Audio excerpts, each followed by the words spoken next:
Welcome to my channel HNN blogs అండి. ఈరోజు నేనైతే ఫిష్ గ్రేవీ చేయబోతున్నాను. చాలా ఈజీ, చాలా సింపుల్ అండి. ఎలా చేస్తానో చెప్తానండి. చేపల్ని అండి నేను మజ్జిగ నీళ్ళలో వేసి పెట్టుకున్నానండి. ఎందుకంటే మజ్జిగ నీళ్ళలో వేసి పెట్టుకుంటే నీసు వాసన కొంచెం తగ్గిపోతుంది అనమాట. అందుకే ఒక హాఫ్ అన్ అవర్ మజ్జిగలో నీళ్ళలో నూనె వేసుకుందామండి. నూనె కొంచెం ఎక్కువే పడుతుంది ఫిష్ కర్రీ కాబట్టి. 2 చెక్క 2 లవంగాలు వేసుకుందామండి. ఇలాంటి వేసుకోలేదు నేను. ఆనియన్స్ వేసుకుందాం. నూనె వేడైపోయింది. ఆనియన్స్ పచ్చిమిరపకాయలు వేసుకున్నామండి. తీసుకొని అల్లం వెల్లుల్లి పేస్ట్ యాడ్ చేసుకున్నాము. 1.5 స్పూన్ వేసుకున్నామండి పెద్ద స్పూన్తో. కొబ్బరి పేస్ట్ అండి, ధనియాల పొడి, గరం మసాలా, కారము,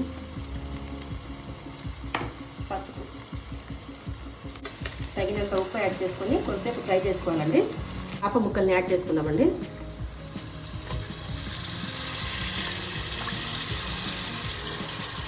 చేపల్ని పైన కింద అనుకుందామండి. ఎందుకంటే మళ్ళీ కొంచెం కుక్ అయినాక ఇరిగిపోతాయి. ఇట్లాగా కొంచెం రివర్స్ చేసినాక ఒక 2 గ్లాస్ వాటర్ వేసి పెట్టేద్దాం అంతే. ఇట్లాగా ఆయిల్ కొంచెం బయట వచ్చినాకండి వాటర్ వేసేసుకున్నాము. ఎక్కువ వాటర్ అవసరం ఉండదండి చేపలకి. 1.5 వేసుకుంటే చాలు. ఫిష్ గ్రేవీ రెడీ అయిపోయిందండి. సైడ్ నుంచి ఆయిల్ వదలడం, గ్రేవీ స్టార్ట్ అయిపోయింది అనమాట. ఇంకా మా గ్రేవీ కుక్ అయిపోయింది. లాస్ట్లో కొంచెం కొత్తిమీర చల్లుకొని తీసేద్దాము.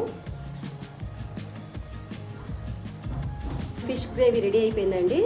చాలా ఈజీ, చాలా సింపుల్ అండి. Please like, share and subscribe to my channel. Thank you so much for watching.